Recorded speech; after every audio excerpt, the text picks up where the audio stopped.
अस्सलाम वालेकुम, मेरा नाम है मकबूल अहमद और आप देख रहे हैं बनारस की आवाज़ न्यूज़ चैनल।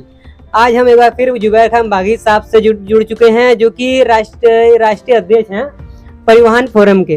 जानते हैं बीते दिनों मिर्ज़ापुर में जो बैठक हुई है और सम्मान मुरादाबाद में जो बैठक हुई है और जो सम्मान प्रोग्राम हुआ है, इसके बाद क्या नई समस्याएं जो परिवहन फोरम देख रही है और क्या जो सड़कों पर जो टोटो ऑटो चलता है उनके लिए क्या क्या नई समस्याएं हैं, उन तमाम बातों से आज रूबरू होते हैं और जुबैर खान बागी साहब से पूछते हैं कि क्या ऐसी नई समस्याएं आ गई है और क्या हुआ बीते दिनों जो बैठक हुई। देखो, दरअसल ये जो ऑटो और टोटो है, ये आने वाले दिनों में सरकार के लिए एक गंभीर समस्या पैदा करने जा रहे हैं और सरकार के पास कोई इसका निकलने का रास्ता भी नहीं होगा, क्योंकि इन गाड़ियों का अंधाधुंध रजिस्ट्रेशन हो रहा है और जगह है नहीं, इनके पास जगह है नहीं और ये अंधाधुंध रजिस्ट्रेशन कर रहे हैं। अभी आप मुरादाबाद का उदाहरण ले लीजिए।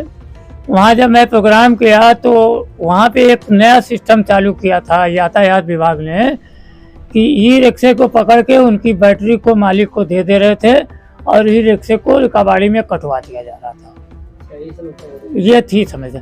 जब मैंने वहाँ यातायात निरीक्षक से इसका सवाल पूछा तो उन्होंने कहा कि ये गाड़ियाँ बिना नंबर के, बिना रजिस्ट्रेशन के चल रही थी, जबकि मोटर एक्ट में और उत्तर प्रदेश सरकार का ये सख्त नियम है कि बिना रजिस्ट्रेशन किए गाड़ियाँ रोड पर नहीं निकलेंगी।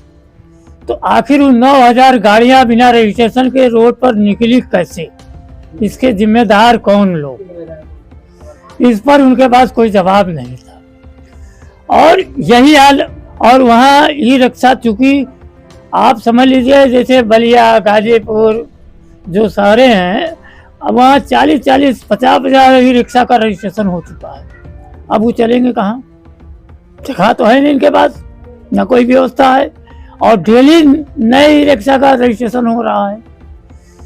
और अब ये क्या काम कर रहे हैं, जैसे बनारस में मैं कल मीटिंग में गया था, यातायात विभाग एसपी ट्रैफिक ने बुलाया था, तो उन्होंने कहा कि 1 तारीख से हम ई रिक्शा को थानेवार बांटने जा रहे हैं। थानेवार में क्या है? मतलब जिस थाने का रहने वाले हो उसी थाने में आप चलोगे। बाकायदा QR कोड लगाएंगे गाड़ियों में और जिन गाड़ियों को फिटनेस होगा उन्हीं गाड़ियों को चलने की इजाज़त मिलेगी। अच्छा, इसके पहले उन्होंने एक और अभियान चलाया था बनारस यातायात विभाग ने, बाहर भीतर के नाम पर, कि जो बाहर बाबतपुर, चौबेपुर, तमाम राजा तालाब, तमाम जगहों की जो परमिट की गाड़ियां हैं उन्हें बाहर की परमिट की गाड़ियां कहा जाता है, जबकि ये 3 सीटर गाड़ियां हैं। ये जहां 65 सीटर गाड़ियां चलेंगी वहां 3 सीटर गाड़ियां कैसे चलेगी? इस पर उन लोगों के पास कोई जवाब।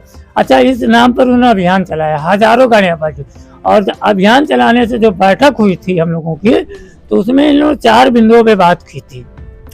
बाहर भीतर की गाड़ियों को हम उनके रूट पे चलने पे, उनकी जगहों पे चलने देंगे और जो नगर निगम के नाम पर जो दौड़ा के रसीद काटी जा रही है स्टैंड के नाम पर, स्टैंड पर काटता हुआ कोई मिलेगा तो उन पे मुकदमा दर्ज होगा। और नगर आयुक्त ने कहा था, अपर नगर आयुक्त ने, कि 2 दिन के अंदर हम स्टैंडों का निर्माण शुरू करेंगे।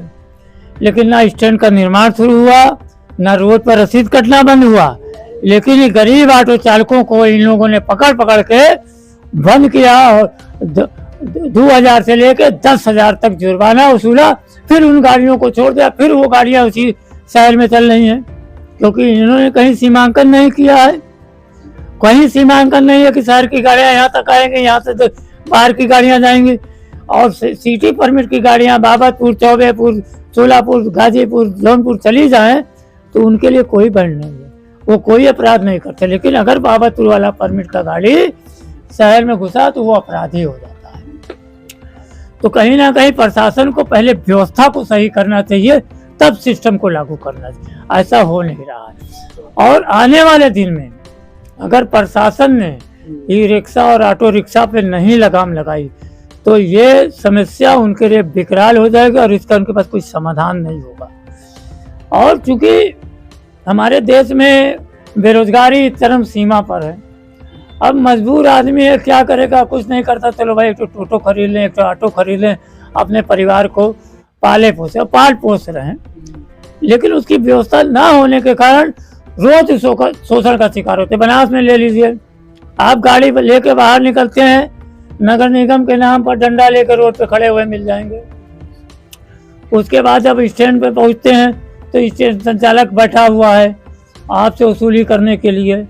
उसके बाद जब आप स्टैंड से सवारियां बाहर लेकर निकलते हैं तो चौराहों पे होमगार्ड और ट्रैफिक सिपाही खड़े हुए हैं। मतलब आपको बचना नहीं है और खड़ी होने की जगह नहीं है।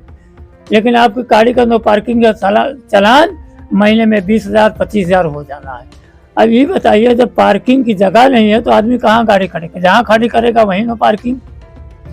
तो जब पार्किंग की व्यवस्था नहीं तो जितने चालान हुए हैं बीते दिनों में, इन सब चालानों की भुगतान नगर निगम से करनी चाहिए, क्योंकि इसका जिम्मेदार नगर निगम है। और नगर निगम स्टैंड के नाम पर करोड़ों रुपया वसूला जा रहा है।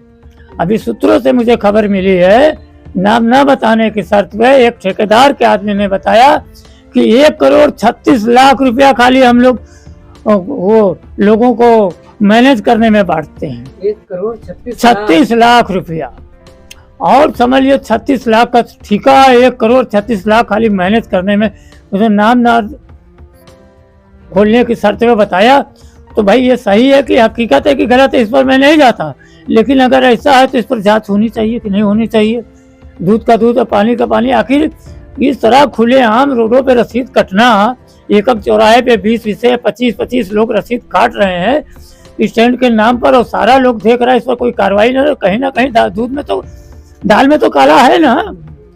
तो सरकार को इन सब विषयों को संज्ञान लेना। आने वाले दिन में तो सत्ताधारी सरकार है ना, उसका भी बड़ा नुकसान होने वाला है, क्योंकि ऑटो चालक, ई रिक्शा चालक लाखों की संख्या में वोटर हैं, उनके परिवार, और ये बिदक चुके हैं सरकार से, इनकी कारनामों से। और इस बार जो है, जो सत्ताधारी सरकार है, इसे किसी ने इसके लिए कुछ नहीं किया। लेकिन कांग्रेस सरकार में इस तरह की व्यवस्थाएं नहीं थी, इस तरह के उत्पीड़न नहीं थे। आज जुर्माना 10 गुना बढ़ चुका है, टैक्स तिगुना चौगुना बढ़ चुका है। जो लाइसेंस 350-400 में बनता था, आज उसको उनकी फीस 1,500 हो चुकी है। इसे बनने में 4500-4000 रुपया लग जाता है। हर तरफ करप्शन का बोलबाला है। तो कहीं ना कहीं सरकार को भी इस बात को चेतना होगा, नहीं तो आने वाले समय में सरकार को भी सबक सिखाने का काम ऑटो चालक, ई रिक्शा चालक करेंगे। सरकार इसको दिमाग में नोट कर ले, आने वाले दिन में उसका भी बड़ा बहुत